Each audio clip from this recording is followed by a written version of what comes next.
कृष्ण कहते हैं, मैं हर हाल में आता हूँ। जब पाप और अत्याचार का अंधकार होता है तब भी, जब प्रेम और भक्ति का उजाला होता है तब भी। दोनों ही परिस्थिति में मेरा आना निश्चित है। वैसे तो कृष्ण का संपूर्ण जीवन ही एक प्रबंधन की किताब है, जिसे सैकड़ों हजारों बार कहा सुना जा चुका है। कुरुक्षेत्र में दो सेनाओं के बीच खड़े होकर भारी तनाव के समय कृष्ण ने अर्जुन को जो ज्ञान दिया, वो दुनिया का श्रेष्ठतम ज्ञान है। गीता का जन्म युद्ध के मैदान में दो सेनाओं के बीच हुआ। जीवन की श्रेष्ठतम बातें भारी तनाव और दबाव में ही होती हैं। अगर आप दिमाग को शांत और मन को स्थिर रखने की कोशिश करें तो सबसे बुरी परिस्थितियों में भी आप अपने लिए कुछ बहुत बेहतरीन निकाल पाएंगे। ये कृष्ण सिखाते हैं। गीता पढ़ने से पहले अगर इसी बात को समझ लिया जाए तो गीता पढ़ना सफल हुआ। कृष्ण का जीवन ऐसी ही बातों से भरा पड़ा है, जरूरत है नजरिए की। उनका जीवन आपके लिए माइथोलॉजी का एक हिस्सा मात्र भी हो सकता है और आपका पूरा जीवन बदल कर रख देने वाला ज्ञान भी। आवश्यकता हमारी है, हम उनके जीवन से लेना क्या चाहते हैं। कृष्ण मात्र कथाओं में पढ़ा या सुना जाने वाला पात्र नहीं है, वो चरित्र और व्यवहार में उतारे जाने वाले देवता हैं। कृष्ण से सीखें कैसे जीवन को श्रेष्ठ बनाया जाए। 10 बातें हैं जो अगर व्यवहार में उतार ली तो सफलता निश्चित मिलेगी। 10 बातें जो कृष्ण के जीवन को बनाती है महानतम। जीवन प्रबंधन के लिए सबसे श्रेष्ठ सूत्र धर्म है।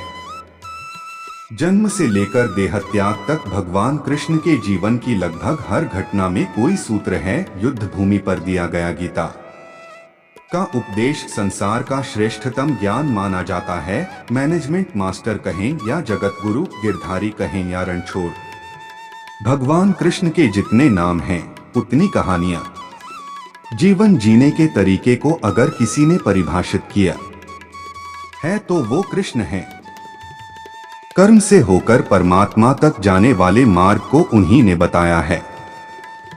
संसार से वैराग्य को सिरे से नकारा, कर्म का कोई विकल्प नहीं, ये सिद्ध किया। कृष्ण कहते हैं, मैं हर हाल में आता हूं। जब पाप और अत्याचार का अंधकार होता है तब भी, जब प्रेम और भक्ति का उजाला होता है तब भी।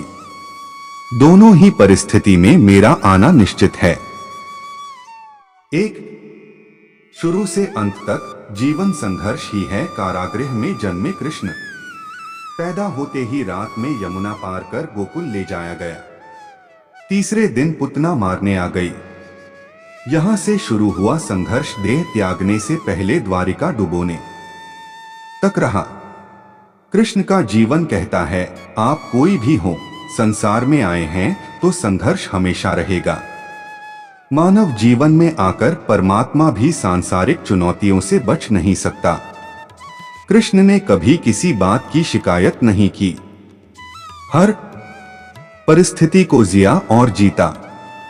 कृष्ण कहते हैं, परिस्थितियों से भागो मत, उसके सामने डटकर खड़े हो जाओ, क्योंकि कर्म करना ही मानव जीवन का पहला कर्तव्य है। हम कर्मों से ही परेशानियों से जीत सकते हैं। 2, स्वस्थ शरीर से ही विजय है। कृष्ण का बचपन माखन मिश्री खाते हुए गुजरा। आज भी भोग लगाते हैं हम, लेकिन ये संकेत कुछ और है। आहार अच्छा हो, शुद्ध हो, बल देने वाला हो। बचपन में शरीर को अच्छा आहार मिलेगा तो ही इंसान युवा होकर वीर बनेगा। शरीर को स्वस्थ रखना है तो बचपन से ध्यान देने की जरूरत है। ये पेरेंटिंग के दौर से गुजर रहे युवाओं के लिए बड़ा मैसेज है। अपने बच्चों को ऐसा खाना दें जो उनको बल दे। सिर्फ स्वाद के लिए ही ना खिलाएं, तभी वे बड़े होकर स्वयं को और समाज को सही दिशा में ले जा पाएंगे। 3, पढ़ाई किताबी ना हो, रचनात्मक हो। कृष्ण ने अपनी शिक्षा मध्य प्रदेश के उज्जैन में सांदीपनी ऋषि के आश्रम में रहकर पूरी की थी। कहा जाता है 64 दिन में उन्होंने 64 कलाओं का ज्ञान हासिल कर लिया था। वैदिक ज्ञान के अलावा उन्होंने कलाएं सीखीं। शिक्षा ऐसी ही होनी चाहिए जो हमारे व्यक्तित्व का रचनात्मक विकास करे। संगीत, नृत्य, युद्ध सहित 64 कलाओं कृष्ण के व्यक्तित्व का हिस्सा हैं। बच्चों में कोरा ज्ञान ना भरें, उनकी रचनात्मकता को नए आयाम मिलें, ऐसी शिक्षा व्यवस्था हो। 4. रिश्तों से ही जीवन है, बिना रिश्तों के कुछ नहीं। कृष्ण ने जीवन भर कभी उन लोगों का साथ नहीं छोड़ा जिनको मन से अपना माना। अर्जुन से वे युवावस्था में मिले, ऐसा महाभारत कहती है, लेकिन अर्जुन से उनका रिश्ता हमेशा मन का रहा। सुदामा हो या उद्धव, कृष्ण ने जिसे अपना मान लिया उसका साथ जीवन भर दिया। लड़ाइयां लड़ी और रिश्तों से ही कई लड़ाइयां जीती।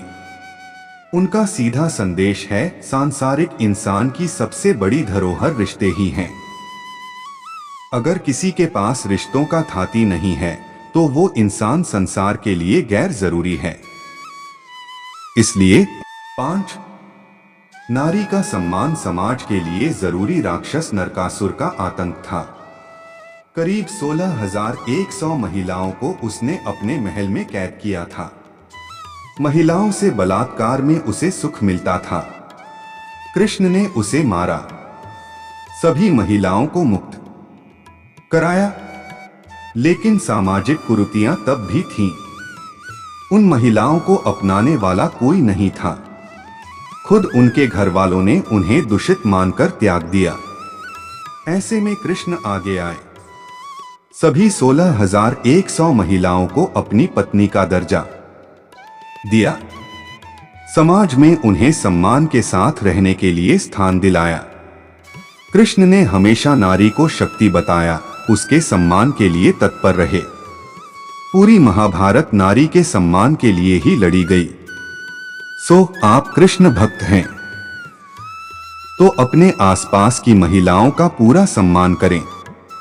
कृष्ण की कृपा पाने का ये सरलतम मार्ग है। 6. आपके मतभेद अगली पीढ़ी के लिए बाधा ना बने। कम ही लोग जानते हैं कि जिस दुर्योधन के खिलाफ कृष्ण ने आजीवन पांडवों का साथ दिया, उसकी मौत का कारण भी कृष्ण की कूटनीति बनी। वो ही दुर्योधन रिश्ते में कृष्ण का समधी भी था। कृष्ण के पुत्र सांब ने दुर्योधन की बेटी लक्ष्मणा का अपहरण करके उससे विवाह किया था, क्योंकि लक्ष्मणा सांब से विवाह करना चाहती थी, लेकिन दुर्योधन खिलाफ था। सांब को कौरवों ने बंदी भी बनाया था। तब कृष्ण ने दुर्योधन को समझाया था कि हमारे मतभेद अपनी जगह हैं, लेकिन हमारे विचार हमारे बच्चों के भविष्य में बाधा नहीं बनने चाहिए। दो परिवारों के आपसी झगड़े में बच्चों के प्रेम की बलि ना चढ़ाई जाए। कृष्ण ने लक्ष्मणा को पूरे सम्मान के साथ अपने यहाँ रखा। दुर्योधन से उनका मतभेद हमेशा रहा, लेकिन उन्होंने उसका प्रभाव कभी लक्ष्मणा और सांब की गृहस्थी पर नहीं पड़ने दिया। 7. शांति का मार्ग ही विकास का रास्ता है। कृष्ण ने महाभारत युद्ध के पहले शांति से समझौता करने के लिए पांडवों और कौरवों के बीच मध्यस्थता की। हालांकि दोनों ही पक्ष युद्ध लड़ने के लिए आतुर थे, लेकिन कृष्ण ने हमेशा चाहा कि कैसे भी युद्ध टल जाए। झगड़ों से कभी समस्याओं का समाधान नहीं होता है। शांति के मार्ग पर चलकर ही हम समाज का रचनात्मक विकास कर सकते हैं। कृष्ण ने समाज की शांति से मन की शांति तक दुनिया को ये समझाया कि कोई भी परेशानी तब तक मिट नहीं सकती जब तक वहां शांति ना हो, फिर चाहे वो समाज हो या हमारा खुद का मन। शांति से ही सुख मिल सकता है, साधनों से नहीं। 7. शांति का मार्ग ही विकास का रास्ता है। कृष्ण ने महाभारत युद्ध के पहले शांति से समझौता करने के लिए पांडवों और कौरवों के बीच मध्यस्थता की। हालांकि दोनों ही पक्ष युद्ध लड़ने के लिए आतुर थे, लेकिन कृष्ण ने हमेशा चाहा कि कैसे भी युद्ध टल जाए। झगड़ों से कभी समस्याओं का समाधान नहीं होता है। शांति के मार्ग पर चलकर ही हम समाज का रचनात्मक विकास कर सकते हैं। कृष्ण ने समाज की शांति से मन की शांति तक दुनिया को ये समझाया कि कोई भी परेशानी तब तक मिट नहीं सकती जब तक वहां शांति ना हो, फिर चाहे वो समाज हो या हमारा खुद का मन। शांति से ही सुख मिल सकता है, साधनों से नहीं। 8. हमेशा दूरगामी परिणाम सोचे। महाभारत में जुए की घटना के बाद पांडवों को वनवास हो गया। कृष्ण ने अर्जुन को समझाया कि ये समय भविष्य के लिए तैयारी करने का है। महादेव शिव, देवराज इंद्र और दुर्गा की तपस्या करने को कहा। कृष्ण जानते थे कि दुर्योधन को कितना भी समझाया जाए, वो पांडवों को कभी उनका राज्य नहीं लौटाएगा। तब शक्ति और सामर्थ्य की जरूरत होगी। कर्ण के कुंडल कवच पांडवों की जीत में आड़े आएंगे, ये भी वे जानते थे। उन्होंने हर चीज पर बहुत दूरगामी सोच रखी। कोई भी फैसला तात्कालिक आवेश में नहीं लिया। हर चीज के लिए आने वाली पीढ़ियों तक का सोचा। यही सोच समाज का निर्माण करती है। 9. हर परिस्थिति में मन शांत और दिमाग स्थिर रहे। पांडवों के राजसूय यज्ञ में शिशुपाल कृष्ण को अपशब्द कहता रहा। छोटा भाई था लेकिन मर्यादाएं तोड़ दी। पूरी सभा चकित थी, कुछ क्रोधित भी थे, लेकिन कृष्ण शांत थे, मुस्कुरा रहे थे। शांति दूत बनकर गए तो दुर्योधन ने अपमान किया। कृष्ण शांत रहे। अगर हमारा दिमाग स्थिर है, मन शांत है, तभी हम कोई सही निर्णय ले पाएंगे। आवेश में हमेशा हादसे होते हैं, ये कृष्ण सिखाते हैं। विपरीत परिस्थितियों में भी कभी विचलित नहीं होने का गुण कृष्ण से बेहतर कोई नहीं जानता। 10. लीडर बने, श्रेय लेने की होड़ से बचें। कृष्ण ने दुनिया भर के राजाओं को जीता था। जहां ऐसे राजाओं का राज था जो भ्रष्ट थे, जैसे जरासंध, लेकिन कभी किसी राजा का सिंहासन नहीं छीना। कृष्ण के पूरे जीवन में कभी ऐसा नहीं हुआ कि उन्होंने किसी राजा को मारकर उसका शासन खुद लिया है। जरासंध को मारकर उसके बेटे को राजा बनाया, जो चरित्र का अच्छा था। सभी जगह ऐसे लोगों को बैठाया जो धर्म को जानते थे।